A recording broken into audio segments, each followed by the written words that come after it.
Steel Ball Run broke the internet! The Steel Ball Run anime has finally arrived. Yes, I watched it. A lot watched was it. changed, some stuff was added, but overall, it might have just been the greatest episode of Jojo ever created. Man, this episode is incredible. So let's break down this special 47-minute episode and go over all of the changes made from the manga and my overall thoughts on this adaptation as a longtime fan. The episode opens with this very beautiful and cinematic original scene that first gives credit to Hirohiko Araki, our GOAT, as the creator of oh my god, this is like the best man the original ever. work, and faithfully refers to this story as JoJo's Bizarre Adventure Part 7, despite the Perfect. title being listed as a completely separate show within the Netflix catalog, and doesn't do anything extra to explain the alternate universe or refer to any previous parts. Yeah, everybody knows Jojo is crazy. Just like the original manga, they left a bit of mystery for those experiencing it for the first time. This new opening is accompanied by narration from Johnny Joestar and establishes the setting as the 19th century western frontier, and mentions how pioneers stormed the lands, conquered native people, and endured until they reached the Pacific. We then transition into a more familiar scene of Sandman being chased down by I his love this guy. This guy is insane, Right. running So we without already a horse. He knew that doesn't they need a horse. would be reworking these early chapters, and they said that the story would no longer begin with Sandman like the manga, so I was surprised to see this at all. But it is heavily cut down, and Sandman now just hides inside of a hole in the ground and looks at a newspaper with a Steel Ball Run race headline. But we still got to hear his tribe yelling that he had the white man's books in his tent. So if someone hasn't read the manga, you still get the impression that Sandman is being ostracized by his people and had an interest in the white man's culture and is going to Watching the anime, in my opinion, because I didn't read the manga, to me it just looks like an insane person. Like he's just, I'm gonna run without a horse and I don't care about anything. I love use this it character. to win the It's race one for of my his people. favorites. But it's a bit But my favorite character is Poco Loco. Come less on. impactful, having cut the chief, more love of his that tribesmen, character. us actually seeing the Bible in his tent, the scenes with his sister, and Gyro's training wall, which explains where he got the books and foreshadows the spin. But for the sake of pacing, this was pretty necessary. This episode needed to introduce 5 main characters with some level of backstory or reason for them to be in the race. And still, the race doesn't start until 23 minutes in, so just keep that in mind when I mention cuts. It's not that bad. Man, and it's a lot of horses too. And the way David Production transformed this early awkward stage was magic. And there still is the possibility that these scenes will appear in a later Sandman flashback to further develop the character.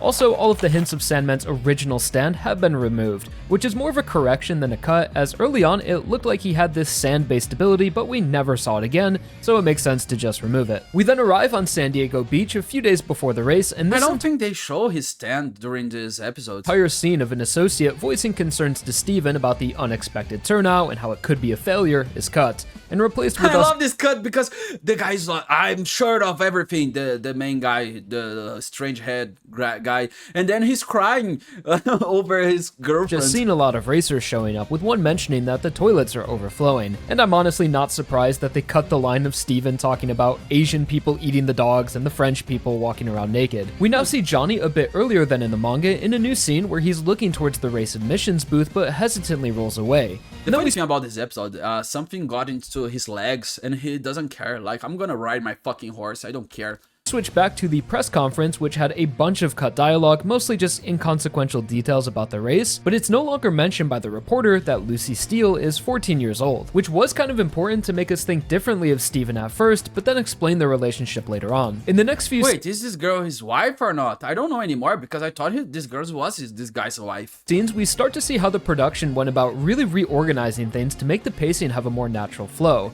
For example, Steven now cries in Lucy's arms after the press conference instead of before it, and in the following scene, Gyro's introduction and duel get to play out in full, when in the This guy's so awesome, with the golden teeth. manga, you had Poco Loco's introduction just thrown right in the middle of this scene, but now is moved to later in the episode after Poco Loco starts the race. So during Joe's introduction, the episode starts to flex its muscles, and you can see the Part 5 team really shine through. A hallmark of their style is the extra line work in the hands and faces, and just so many great moments in this scene that give so much aura to Gyro. The effects of the spin Man, this was one of my best experiences watching an anime. I was so happy watching this episode. calling back to Hamon, the new cross-hatching effect for shading, and the red and black color shift showing that Red Dead Redemption influence the director had recently talked about.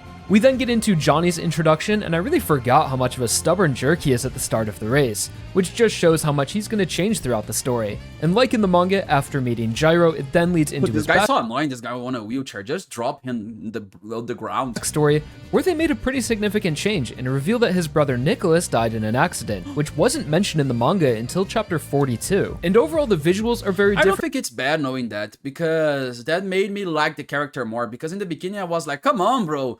Go do other things. No, don't go riding horses. You can't.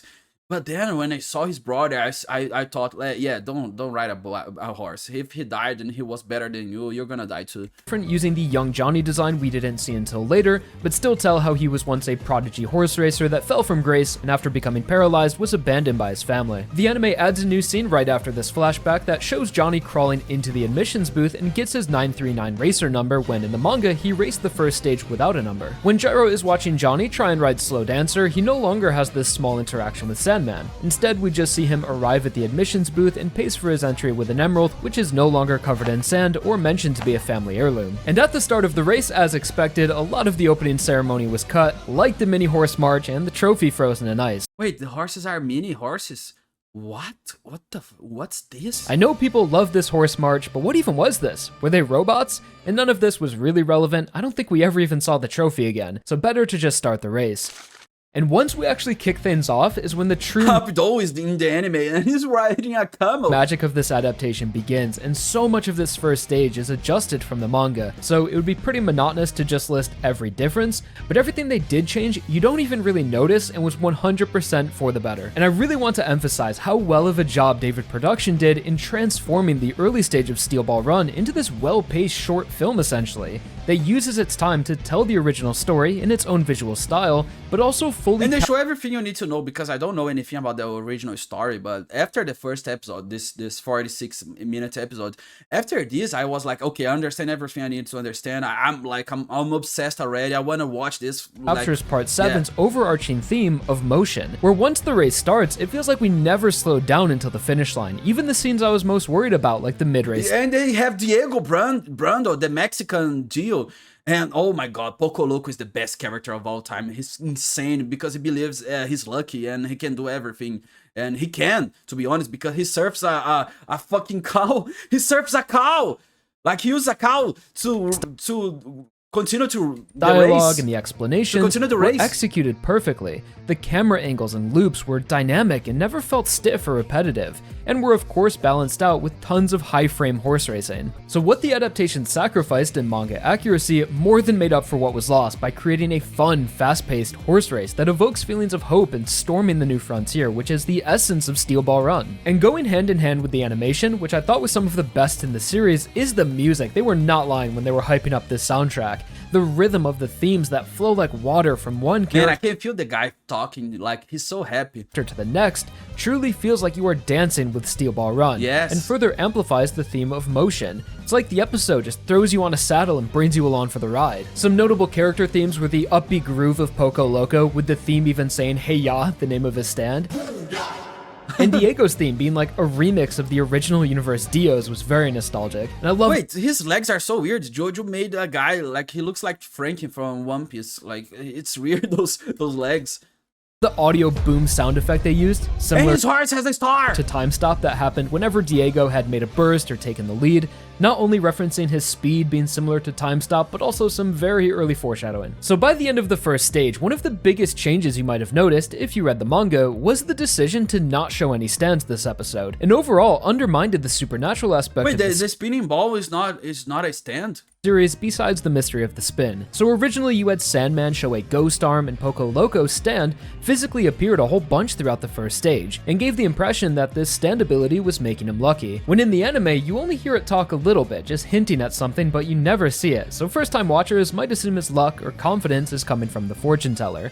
So this could have been so funny, this character. A very insane lady tells him, no, you're lucky, you can do whatever you want with your life. And he's like, okay, I'm gonna win the race, I'm gonna do whatever I want. To save time, but I think they really wanted to immerse the viewers in the competition of the race and keep the start as grounded as possible, which I think worked out in the end. And honestly, Poco Loco gets so much attention this episode, he almost feels like the main character. So also showing his And he's so funny. The voice actor does such a great job with this character because, man, this character is so entertaining. And might have tipped the balance a little bit too much towards him because it felt like they tried to give everyone a similar amount of screen time to make the main 5 feel as competitive as possible, to where it felt like any of them could be the winner. So same reason as to why Sandman had the cut content. I think they were just trying to keep the racers balanced while making it clear that Johnny Joestar is our protagonist, despite him not doing much in the first stage. But Poco I Loco think the name is Joestar. I think it makes like Johnny Joestar. Maybe he's the Jojo of the season. was just my favorite this episode. I wish Poco Loco was the Jojo of season. It would be Poco. No, Polo. I don't know. He was the star. So cherries on top for this special premiere. The animation team has finally seemed to strike a balance with their use of 3D, and it looks like it's going to be great for the future of this adaptation, finally having learned more techniques to make it blend super well with the 2D and was barely noticed. Yeah, the 3D, I think it's necessary. Imagine drawing and animating all those horses. Like, it's impossible. We're gonna see if thank God they did the animation with the 3D. Imagine it like One Punch Man season 3, like the horses just sliding like a Photoshop thing, like just sliding. No, it would be terrible. It's better the model, the 3D model. The voice cast for the Japanese and English were both fantastic. Those were the only 2 languages I watched so far, but all of the characters felt like, you know, their voices when I was reading them. Gyro's a little bit more soft-spoken, Johnny's aggressive, Poco Loco's fun, and Sandman is more determined, and Diego's like super arrogant. Just perfect casting all around for that. Although I love all the characters. Might also watch in French because it's funny. So when is episode 2 dropping? I want to see Poco Loco in Spanish. So many rumors going around between the weekly and batches, but right now, guys, the honest truth is that we just don't know. So I'll let you guys know when Steel Ball Run is coming back as soon as. Wait, it's not gonna be next week? I'm gonna cry and I'm gonna drink my tears and get drunk with my tears if it doesn't get. I wanna watch it more. I'm so I'm so happy. Yeah, I'm happy.